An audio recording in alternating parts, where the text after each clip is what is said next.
Kebelakangan ini memang kita semua tahu ya, pesawat CN235 iaitu buatan Indonesia memang sangat hangat diperkatakan ya. Tapi kali ini yang paling membanggakan adalah iaitu pesawat tersebut. Pesawat buatan Indonesia ini kelilingi bumi guys, separuh bumi ia kelilingi. Bagaimana cerita dan bagaimana videonya? Jom kita sama-sama tonton dan reaction bersama dengan saya. Jom.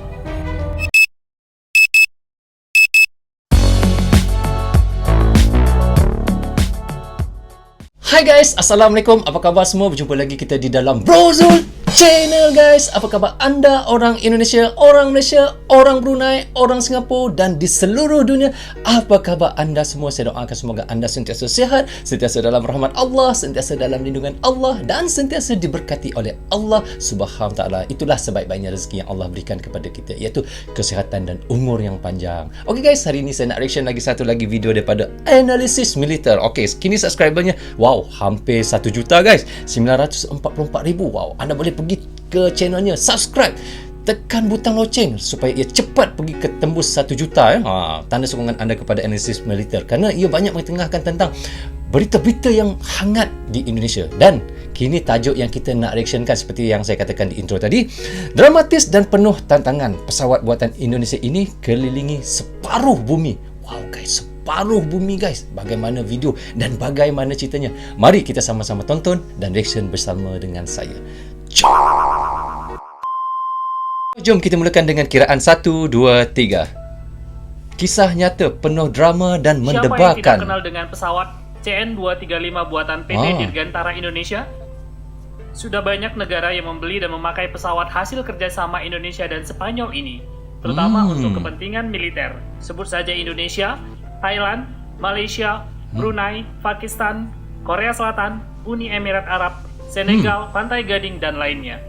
Wow guys, Malaysia adalah salah satu negara yang membeli iaitu pesawat CN235 ini Senegal, Arab, Filipin, Thailand, semua kebanyakan boleh katakan seluruh Asia lah membeli dengan Indonesia pesawat tersebut. Wow, memang sangat luar biasa guys. Jom kita tonton dan sambung semula.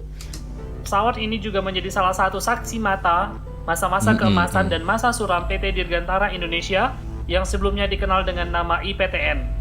Tidak hanya untuk lain militer, namanya. beberapa maskapai sipil juga memakai pesawat ini sebagai armada angkutannya. Salah satunya adalah Air Venezuela, sebuah maskapai penerbangan asal Amerika Selatan yang menyewa satu unit pesawat CN235 pada pertengahan tahun 1998 yang lalu. Beberapa tahun dioperasikan di Venezuela, pesawat CN235 ini mengalami nasib tragis. Maskapai Air Venezuela bangkrut dan membiarkan pesawat tersebut parkir di bandara ibu kota Venezuela Caracas dengan kondisi yang mengenaskan sejak November 2001. Mesin sudah dilepaskan dari badan pesawat, cat pesawat sudah kusam, beberapa titik terdapat karat, dan hampir semua kursi mengalami kerusakan. Tampaknya Air Venezuela sudah benar-benar tidak lagi memperdulikan pesawat ini. Namun berita baiknya, tidak ditemukan keretakan atau crack pada badan pesawat sehingga semuanya masih bisa diperbaiki. Walaupun Venezuela dia dah simpan pesawat tersebut, tapi enjin dah dikeluarkan lah. Tapi kini diperbaiki semula si N235 tersebut, tapi pada bodinya, pada bentuk badan asal pesawat tersebut memang tiada masalah lah. Dan kita boleh betulkan balik, spray semula, ketuk semula mana yang tak elok tapi enjinnya bagaimana kita cerita. Jom kita tengok. Nah, karena pesawat ini hanya disewakan, maka secara hukum pesawat ini adalah milik PT Dirgantara Indonesia.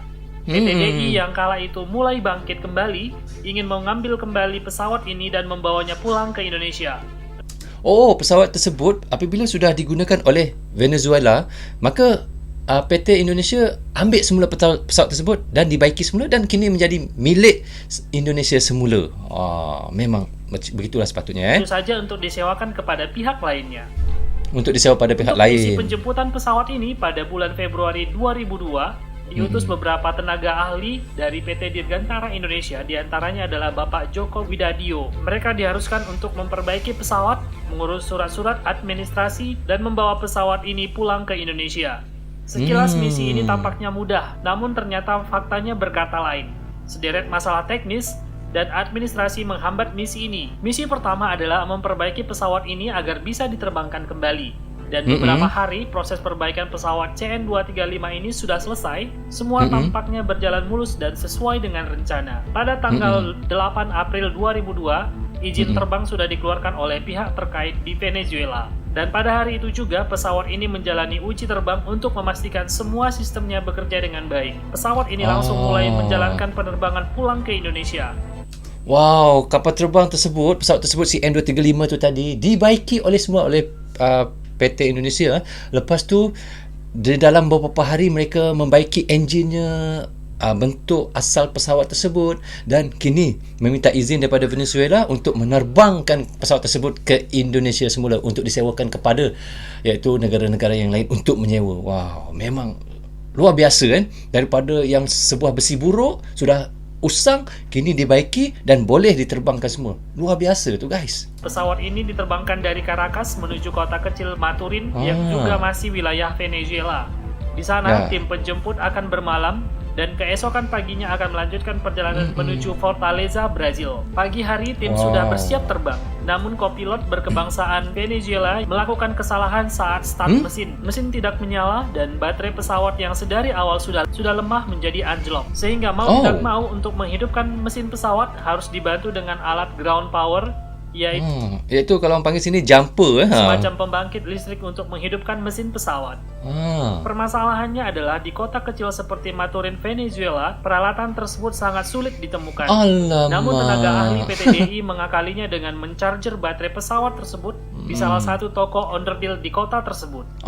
Sore menjelang malam, semua permasalahan bisa diatasi dan pesawat siap untuk diterbangkan menuju kota Fortaleza, Brazil. Namun, kapten pilot keberatan untuk menerbangkan pesawat malam itu juga, mengingat mereka akan melewati hutan belantara Amazon yang amat luas dan sangat berbahaya untuk penerbangan malam hari. Penerbangan ini akhirnya ditunda untuk dilanjutkan pada keesokan harinya. Wow, memang untuk dia menghidupkan semula pesawat tu tadi memang sangat susah di kawasan tersebut kerana tak ada orang panggil kalau kereta susah nak hidupkan, kita sini panggil jumper starter tu. Tak rasa dia dengan kebijaksanaan juruteknik yang ada di Indonesia, mereka gunakan bateri besar yang dua tu untuk cas semula bateri yang ada untuk pesawat tersebut. Memang orang kata dia punya otak boleh buat batu cincin kalau orang Malaysia panggil batu cincin dia punya pandai otak dia tu. Hari tanggal 10 April 2002, para kru CN235 sudah bersiap untuk terbang dan meninggalkan kota itu. Namun masalah kembali terjadi. Kali ini pihak berwenang Venezuela melarang mereka meninggalkan negara itu. Ada satu lagi masalah guys. Bila kapal terbang dah boleh diterbangkan, bila bateri dah okey untuk dihidupkan, kini Venezuela tak benarkan pula untuk terbang. Kenapa Pesawat itu disangka belum dilengkapi dengan surat-surat anti perdagangan narkoba. Surat-surat tersebut langsung diurus oleh agen lokal PT DI dan bisa diselesaikan pada hari itu juga. Namun penerbangan kembali harus ditunda sehari lagi. Alamak. Dah boleh hidup, dah boleh nak diterbangkan, tiba-tiba pula kata surat tidak sah untuk penerbangan, terpaksa tunda lagi satu hari. Berapa hari lagi nak meneruskan pesawat tersebut untuk diterbangkan ke Indonesia? Macam-macam kan? Macam-macam masalah. Esokan harinya tanggal 11 April 2002, pesawat kembali dipersiapkan untuk terbang. Namun lagi-lagi masalah kembali muncul. Kali ini pihak otoritas Venezuela menyebutkan pesawat ini masih menunggak pajak sekitar $20.000 Amerika dan harus diselesaikan jika ingin keluar dari Venezuela. Permasalahan non-teknis seperti ini tentunya membuat tim ahli dari PT Dirgantara Indonesia menjadi pusing. Permasalahan pajak ini baru bisa tuntas sebulan kemudian. Ada pula lagi satu masalah, $20,000 pajak tak diselesaikan, perlu dibayar dulu lagi. Macam-macam. Kalau dah kata tak nak bagi lepas pesawat tersebut, bagi tahulah, tak payahlah kata tak ada surat kebenaran lah, tak ada lepas pembayaran pajak $20,000 lagi lah. Macam-macam masalahnya. Artinya pesawat yang sedianya sudah tinggal terbang harus menunda penerbangannya selama 1 bulan. Sungguh kondisi yang sangat membuat kesal semua kru pesawat CN235 ini. Pada hari Senin 6 Mei 2002, permasalahan pajak selesai dan pesawat siap untuk diterbangkan kembali. Ada lagi masalah? Namun masalah dan cobaan ternyata belum juga usai. Ketika mesin pesawat dinyalakan, baterai pesawat kembali bermasalah karena pesawat sudah sebulan tidak dioperasikan selama mengurus permasalahan pajak. Para tim ahli dari PT Dirgantara Indonesia kembali harus memutar otak untuk mengatasinya. Ya guys, bila sudah bayar pajak yang $20,000 yang tertunggak tu, apabila sudah 1 bulan lebih pesawat tak diterbangkan, maka bateri tu dah orang panggil low semula lah, macam bateri kereta. Kalau kita tak start kereta kita atau mobil, lama-lama bateri kereta tu pasti akan tidak boleh di start semula kan. Begitulah pesawat tersebut, dan itulah satu masalah lagi untuk nak menghidupkan. Tetapi otak engineer ataupun yang rakyat Indonesia tu sangat baik. Mereka guna teknik asal bagaimana untuk hidupkan semula pesawat tersebut seperti yang sebelum ini. Wow. Apalagi peralatan charger baterai yang sebelumnya mereka pakai sudah raib entah kemana. Tanpa baterai, mesin pesawat tidak akan menyala dan tidak akan bisa terbang. Mau tidak bateri mau, hilang. Ahli PT Dirgantara Indonesia harus memutar otak dan mencari solusi alternatif di kota kecil tersebut. Mereka membuat baterai alternatif darurat menggunakan aki mobil dan aki traktor dan dirangkai sedemikian rupa. Aki mobil dan aki traktor ini mereka peroleh dari sejumlah pasar dengan bantuan sejumlah tenaga bandara di kota Maturin, Venezuela tersebut. Ternyata petugas bandara tersebut sudah mulai menaruh simpati melihat banyaknya permasalahan dan perjuangan berat mereka. Tidak ada yang tahu apakah baterai darurat tersebut bisa berfungsi atau tidak untuk menghidupkan mesin pesawat. Tetapi karena mereka tidak mempunyai alternatif yang lebih baik, mau tidak mau hal itu mereka harus coba. Dan ternyata hasilnya sungguh luar biasa. Mesin pesawat berhasil dinyalakan. Para kru CN235 sangat bergembira. Demikian juga dengan petugas bandara yang sudah bersimpati dengan mereka. Masih terbang tinggalkan wilayah Venezuela. CN235 ini benar-benar bisa terbang meninggalkan kota Maturin, Venezuela, diiringi dengan lambaian tangan dan salam perpisahan dari petugas bandara. Tujuan mereka selanjutnya adalah kota Fortaleza di Brazil. Mereka terbang di atas hutan belantara Amazon yang sangat luas dan sejauh mata memandang yang terlihat hanya hutan belantara. Cantik guys ya. Amazon ni memang sangat cantik. Wow, kalau saya lah nak berjalan kat hutan Amazon ni memang hilang. Sebab hutan dia sangat tebal dan banyak binatang-binatang yang berbahaya seperti anaconda. Tahu anaconda guys? Ular yang besar boleh makan orang tu. Dan macam-macam lah binatang-binatang yang ada dekat Amazon ni. Memang saya tak berani. Memang luar biasa. Setelah 9 jam penerbangan, akhirnya mereka tiba di tujuan dengan selamat. 9 jam? Di Fortaleza, Brazil, pesawat ini terbang menuju kota Cape Verde di sebuah negara kepulauan di Samudra Atlantik, tepatnya di lepas pantai barat Afrika. Jika sebelumnya mereka menembus hutan Amazon maha luas selama 9 jam non-stop, penerbangan selanjutnya tidak kalah mendebarkan. Mereka harus terbang melintasi Samudra Atlantik selama hampir 9 jam. Apalagi jalur Atlantik ini cukup berbahaya karena jika mengalami masalah teknis di atasnya, maka tidak ada rute pendaratan darurat. 9 jam guys, terbang 9 jam. Jika berlaku apa-apa pada pesawat tersebut, dah lah pesawat tu memang dah orang kata dah usang. Yalah, daripada besi yang dah usang dibuat semula, dibaiki semula, dan untuk terbang semula ke Indonesia 9 jam. Jika berlaku apa-apa di lautan tersebut, jatuh memang tak ada tempat mendarat pun. Karena sejauh mata memandang yang terlihat hanya samudra yang sangat luas. Tapi akhirnya bisa mendarat mulus di Cape Verde. Perjalanan selanjutnya akan menuju ke Kepulauan Kanari, wilayah kedaulatan Spanyol yang ada di Samudra Atlantik di lepas pantai barat Maroko. Perjalanan ke Pulau Kanari pada tanggal 11 Mei 2002 juga berjalan mulus. Namun begitu mendarat, mereka mendapati masalah yang tidak terduga. Mereka ditahan oleh pihak imigrasi setempat karena tidak memiliki dokumen visa. Menurut kru dan agen lokal yang mengurus dokumen, untuk penerbangan feri seperti itu harusnya tidak memerlukan visa. Namun pihak imigrasi setempat tidak peduli dan menahan kru pesawat CN235 di dalam penjara milik pihak imigrasi. Untuknya mereka tidak harus berlama-lama menjalani hukuman itu dan bisa melanjutkan perjalanan. Tujuan mereka selanjutnya adalah kota Palma de Mallorca yang juga merupakan kedaulatan Spanyol. Lagi-lagi mereka mendapati masalah yang sama. Kembali ditahan oleh pihak otoritas imigrasi setempat karena masalah dokumen visa. Mereka harus menjalani hukuman kedua kalinya di wilayah kedaulatan Spanyol. Wow, 2 kali ditahan di kedaulatan Spanyol dengan kesalahan yang sama saja, iaitu tanpa menggunakan visa yang sah. Tapi bak kata admin tu tadi, sepatutnya penerbangan tak perlu visa pun. Kita bukan nak melancong, kita bukan nak berjalan-jalan di tanah Spanyol tu, hanya nak mendarat, rehat, isi minyak dan terbang semula. Itu je. Tapi kena juga ada visa. Lepas dari masalah imigrasi Spanyol, perjalanan dilanjutkan kembali menuju Israel. kota Kairo, Mesir Ingat yang Israel. berjalan mulus tanpa hambatan. Dari Kairo, Mesir, perjalanan dilanjutkan menuju kota Abu Dhabi, Uni Emirat Arab yang juga berjalan mulus meski sempat melewati badai. Dari Abu Dhabi, perjalanan dilanjutkan menuju kota Maldives, sebuah negara kepulauan di selatan India yang sering dikenal dengan nama Maladewa. Maladewa, Perjalanan ini juga dilalui dengan mulus tanpa hambatan yang berarti.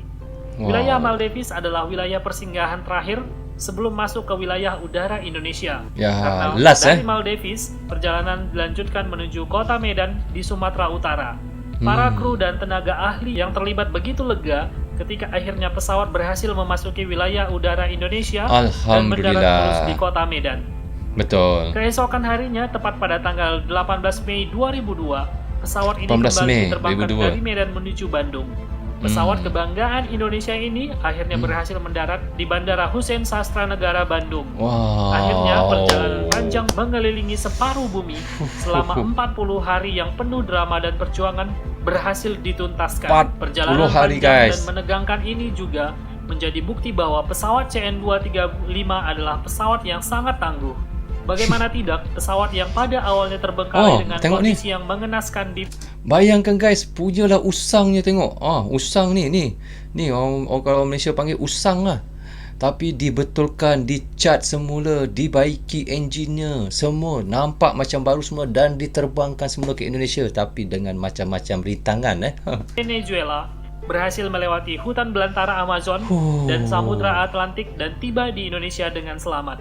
Setibanya di Indonesia, pesawat ini dikabarkan dipakai kembali oleh maskapai Merpati Airlines. Dan belakangan dari database registrasi pesawat, kabarnya pesawat CN235 bekas Air Venezuela ini dijual kepada pemerintah Senegal pada tahun 2011 yang lalu. Tentunya setelah di-upgrade menjadi pesawat angkut militer untuk kepentingan angkut VIP di Senegal. Dan hingga kini pesawat tersebut masih menjadi andalan militer Senegal. Perjalanan yang sangat mengharukan dan mendebarkan ini sudah dimuat di majalah Angkasa di edisi September 2002 dengan judul Penerbangan Edan Venezuela Indonesia. Bagi teman-teman yang ingin tahu kisah detailnya, bisa mencari majalah Angkasa edisi tersebut. Sekian dulu video kali ini, semoga video ini bermanfaat. Wow guys, memang sangat luar biasa dia punya cerita. Ya Allah, sangat katanya dramatis dan penuh tantangan. Memang betul, memang penuh dengan tantangan, cobaan macam-macam daripada pesawat tersebut, daripada yang usang, yang tidak boleh terbang, kini dibaiki dan diletak enjin yang elok semula. Lepas tu tak boleh dihidupkan ataupun tak boleh start, dihidupkan semula. Apabila nak hidupkan semula tu punyalah susahnya sebab dah lama tak boleh hidupkan. Seorang engineer yang sangat hebat, dia telah menghidupkan dengan sebentuk ataupun dua bentuk bateri yang seperti kita tengok dalam gambar tu tadi, dan dihidupkan dan boleh hidup guys. Tapi apabila boleh hidup untuk diterbangkan, tiba-tibalah pula kata ada surat untuk diterbangkan tak sah. Tak ada surat yang sah untuk diterbangkan ke Indonesia untuk keluar daripada Venezuela tersebut. Dan buatlah satu surat. Apabila buat satu surat tadi, tiba-tiba ada pula pajak $20,000 tak dibayar, tak boleh lepas lagi. Masya Allah, macam-macam masalah kapal tersebut. Dan begitulah hingga ia dapat diterbangkan. Apabila dapat diterbangkan, apabila sudah dibayar pajak tersebut tadi yang $20,000 tu, sampai pula ke tanah Spanyol. Ya Allah, katanya tak ada visa pula dia punya pilotnya, tak boleh untuk terbang semula ke Indonesia dan terpaksalah dimasukkan dalam penjara immigration, ditahan di sana, dan 2 kali pula tu ditahan. Ya Allah, berbagai-bagai cubaan dan berbagai-bagai masalah yang ada. Itulah dramatis yang ada dan penuh tantangan untuk menerbangkan semula kembalinya CN235 ke Indonesia semula, dan kini telah dibeli oleh Senegal kapal pesawat tersebut pada tahun 2011 dan digunakan oleh iaitu VIP yang ada di Senegal. Alhamdulillah guys, itulah sebab baiknya. Daripada tidak boleh terbang dan dijual semula. Wow. sangat luar biasa kan. Itulah saya kata cerita tu sangat luar biasa. So okay guys, sampai di sini saja untuk reaction saya kali ini. Semoga manfaat untuk kami di Malaysia dan untuk anda di Indonesia juga. Jangan berhenti menyokong Brozul Channel. Tanpa sokongan anda tiadalah Brozul Channel di dalam YouTube ini. So guys, jika anda suka dengan cara saya mereactionkan video-video yang ada di Indonesia, anda boleh tekan subscribe dan jangan juga lupa klik butang loceng tanda sokongan anda kepada Brozul Channel. Tanpa sokongan anda tiadalah Brozul Channel di dalam YouTube ini. Dan lagi satu guys, jika ada di antara anda video-video yang ingin saya reactionkan, anda boleh letak di komentar bawah ni, saya boleh untuk reactionkan dan saya pilih satu persatu mana yang saya nak reactionkan guys. Dan saya juga minta maaf kepada anda jika ada tersilap kata, tersilap cakap sepanjang saya melakukan reaction, kerana saya hanya manusia biasa, tak akan terlepas daripada melakukan kesilapan. So, Assalamualaikum, goodbye, bye-bye.